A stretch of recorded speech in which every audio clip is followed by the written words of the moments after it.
कहाँ चला जाता भैया? मलकिन पाए लागी। जीते रहा भैया। नीचे रही।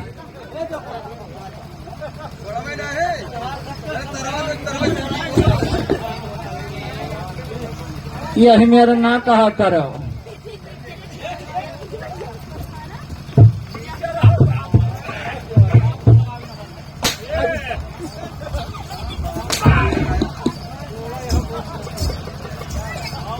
क्या बोला? अपने कहो कि नीचे रहो। मैं बोली हूँ जीते रहो। जीते रहो जीते। हाँ। हम जानी कहते नीचे रहो। श्यामलाल, आए मलकिन। अभी तक हमारी सहेली नहीं आई है। अभी तक ना आई। तो श्यामलाल, आए मलकिन। हमारी शादी और हमारी सहेली की शादी एक ही दिन हुआ है। अब कई दिन भर रहा। और हमारी सहेली जो गौने गई होगी, हाँ, वापस आएगी तो मुझे ताना जरूर सुनाएगी। काहे नहीं, जरूर से सुनाई अगर भगवान वक़्त सुन लेन होई। जाओ भैया। आए मलकिन। गेट पर रखारी करो। सहेली हमारी आएगी तो हमारी से बताना, बाद में अंदर आने देना। अच्छा। जी हाँ। ए मलकिन, कहा हो? अगर जैसे तहार गवनवा कई दिन भवा उ ब्याहवा भवा रहा है नहीं। जी हाँ। अब गवनवा नाई गवा है। नहीं, मैंने तहार नाई गवा है। हाँ भैया। अब वो आके चला गया है। जी हाँ। अच्छा, तुझसे बड़ी रही कि छोट रही? श्यामलाल, आए मलकिन। जाओ गेट पर रखवारी करो। मलकिन, कहा हो? तब दोनों जन का एक दिन भव का गवा। जी हाँ भैया। अगर वखरे भवा हो तो बवाल तो हो भाई करिए। जाई रखाई। जाओ। जाई। हाँ जाओ भैया, जाओ, खाली खाली जाओ। मैंने कैसे जाई।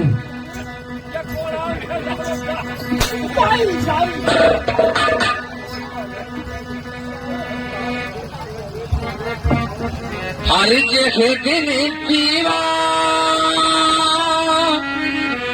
ले जैसे गाना। सिया मेरे भगवान, न जाने कहाँ बौरा बैठा। हर जगह दिन पीवा ले जैसे गाना। नहीं कर कोई सपना माना।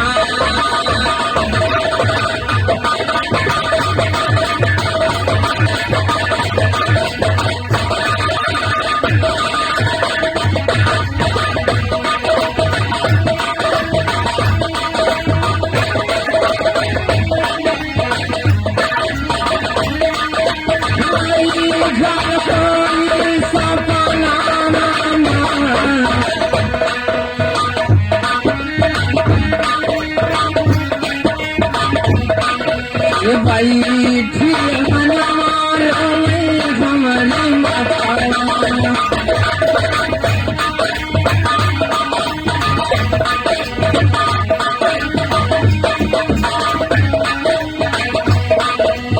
भाई ठीक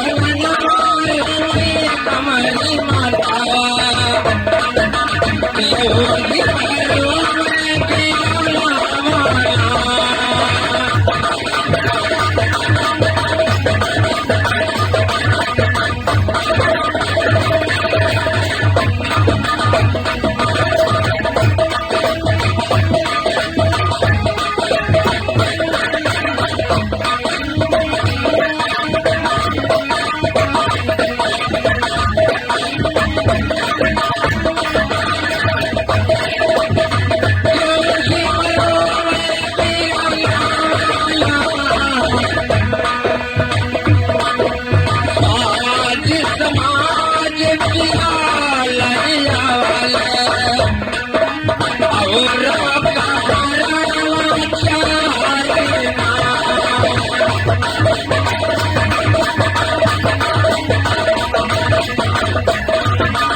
जमलाल,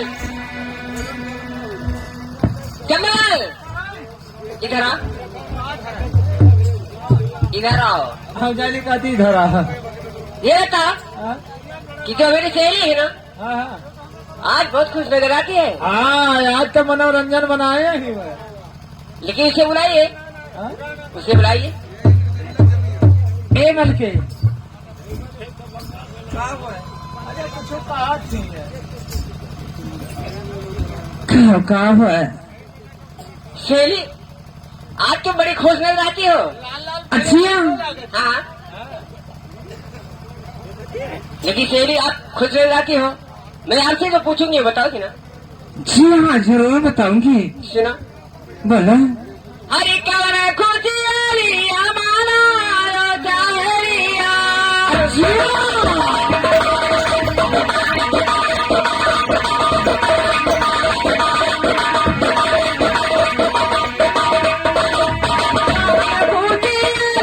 माना चाहरिया,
इसका भेद बताइए कि आप जब खुश रह जाती हो, बहुत मगन में हो।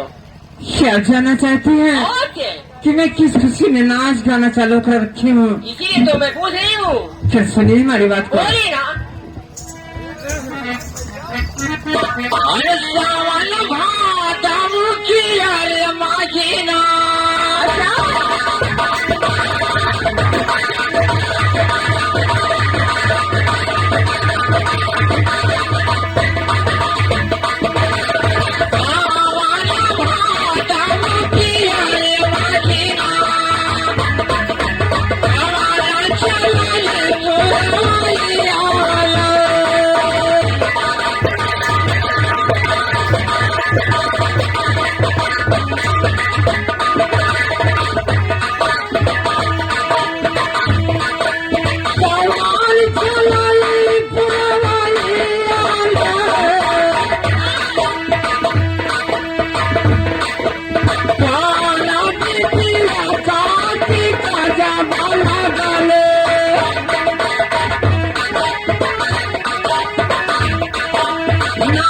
चपलाई गोविंदाना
सहेली कहिए।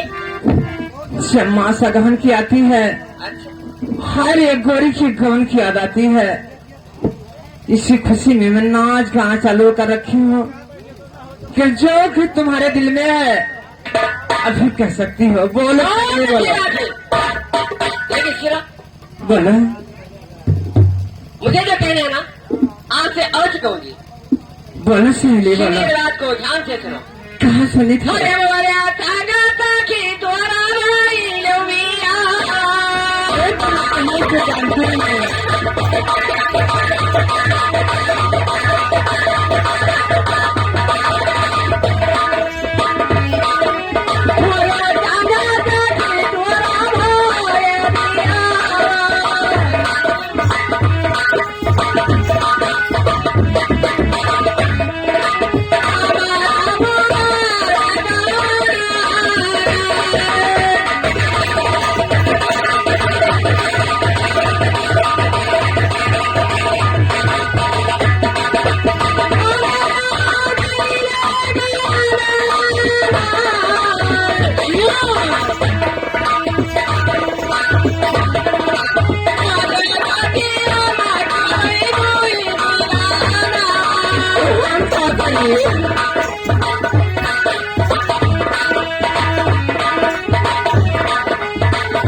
तुम्हारी शादी हुई, क्या? मुझे कोई इतराज नहीं। अच्छा तुम्हारी गौना गई, मुझे कोई इतराज नहीं। अच्छा तुम्हारी गोद में 2 औलाद हैं, मुझे कोई इतराज नहीं सहेली। अच्छा हमारी ही महलों में खा करके पली हो, अच्छा आज मुझे ताना सुनाने के लिए आई है। कोई बात नहीं है। अच्छा जो मैं कहती हूँ सच बात कहती हूँ। ठीक कह रहे अगर हो, बाजू में तार है तो आगे 2 ले जाए। ठीक कह रहे हो चमनलाल।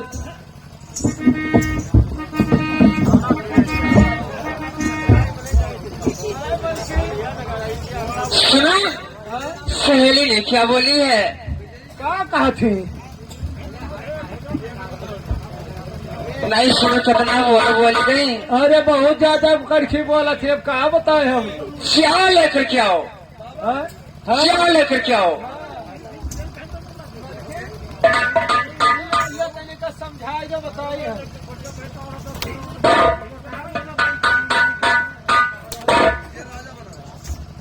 सहेली सुनिए हमारी बात को, हमारी बातों को गौर करो। चलिए क्या कहना चाहते हो? अरे हमारे ऐसा था कैसा खेया सा खेलिया।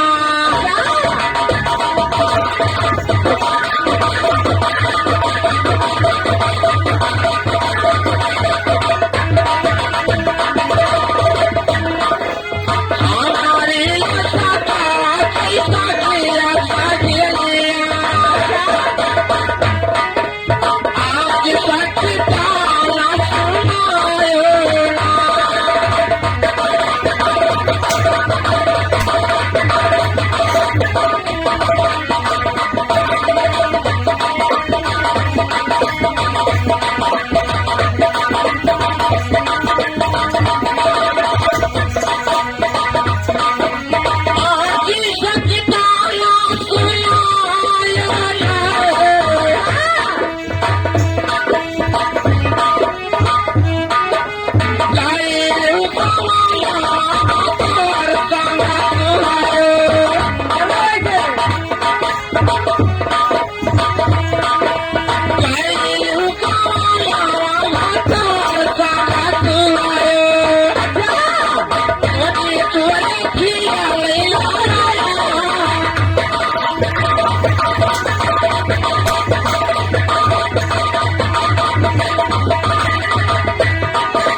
चल भाई का छोड़ा भाई। बिल्कुल महाराज।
जाओ सहेली, हाँ।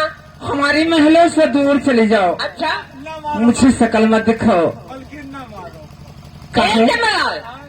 अगर मुझे बचाओ लो ना, मार नहीं खाऊंगी तो सुना, जब बचा लो मार नहीं खाऊंगी ना, तो संसार में कोई नहीं खाया होगा, तुमको खिलाऊंगी जरूर से। नहीं तो हम एक बात नहीं कही थे। मलकिन हरिया बताई, हे मलकिन कहा है? ना मारो बेचारी कही है, एक तो पातर अच्छा अतने मुठा भरे खिए, अब दू ठोर हो गए, और तीसरा लिया ही ना मारो भाई, भाई।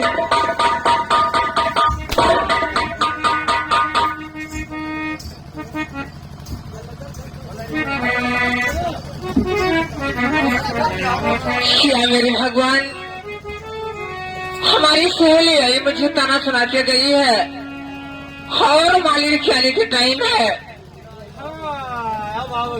श्यामलाल आए मलकिन, चलो गेट पर रखवारी करो, हाँ हाँ मालिक हमारी आएगी तो हमारी से बताना। ठीक चलो भैया। ठीक है मलकिन। अरे मालिक भोले बाबा भांगे